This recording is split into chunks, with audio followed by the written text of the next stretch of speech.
আসসালামু আলাইকুম। চলে আসলাম আরেকটা সেহরির ভিডিও শেয়ার করতে। তো আজকে সেহরিতে কি দিয়ে ভাত খেয়েছিলাম সেটা আপনাদের সাথে শেয়ার করব। তো ফার্স্টে প্লেটে ভাত নিয়ে নিছি, তারপরে নিয়ে নিছি হচ্ছে আপনার সিম ভর্তা। তো এই সিম ভর্তাটা ছিল আপনার সন্ধ্যা রাত্রের ছিল।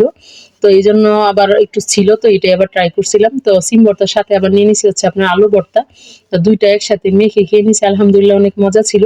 কারণ ভোর রাত্রে হোক আর সন্ধ্যা রাত্রে হোক সারাদিন কেন জানি রোজা রেখে আপনার একটু ভর্তা ভাত খেতে একটু বেশিই ভালো লাগে। তো এই যে ভর্তাটা দিয়ে শেষ করে এরপরে নিয়ে নিছি হচ্ছে আপনার একটা ডাল ভুনা। আজকে ডালটা ভুনা করে রান্না করছিলাম, পাতলা ডাল রান্না করিনি।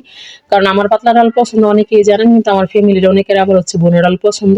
তো তার জন্য আজকে ডালটা ভুনা করে রান্না করছিলাম। তো ডালটা খেয়ে শেষ করে এরপরে নিয়ে নিছি হচ্ছে আপনার মুরগির মাংস। তো আজকের মুরগির মাংসতে আলু দেই নাই। এটা ছিল আপনার ডিম পাড়া বড় মুরগি। তো এটা কিন্তু ফার্মের মুরগি না। তো এটা ৩ পিস নিয়ে নিছি আর সাথে একটু ঝোল নিয়ে নিছি। তো এটা খেতে কিন্তু অসাধারণ ছিল।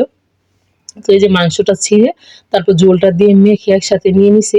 আর আমার এই মুরগিটা অনেক পছন্দ। এটা পছন্দ হওয়ার কারণ হচ্ছে মুরগির যে চামড়াটা থাকে, এই চামড়াটার জন্য আমার অনেক খেতে ভালো লাগে। তো আমার মতো কে এই মুরগির চামড়া সহ খেতে পছন্দ করেন অবশ্যই কমেন্ট বক্সে লিখে জানাবেন। তো এই যে আবার একটু কামড় দিয়ে ভাতটা একসাথে মেখে তারপর খেয়ে নিছি। তো আলহামদুলিল্লাহ এটাই ছিল আজকে সেহরির খাবার। তো লাস্টে আবার একটু দই খেয়েছিলাম, সেটা আর ভিডিওতে নেওয়া হয়নি। তো আমার ভিডিওটা যদি ভালো লাগে অবশ্যই আমাকে সাপোর্ট করবেন।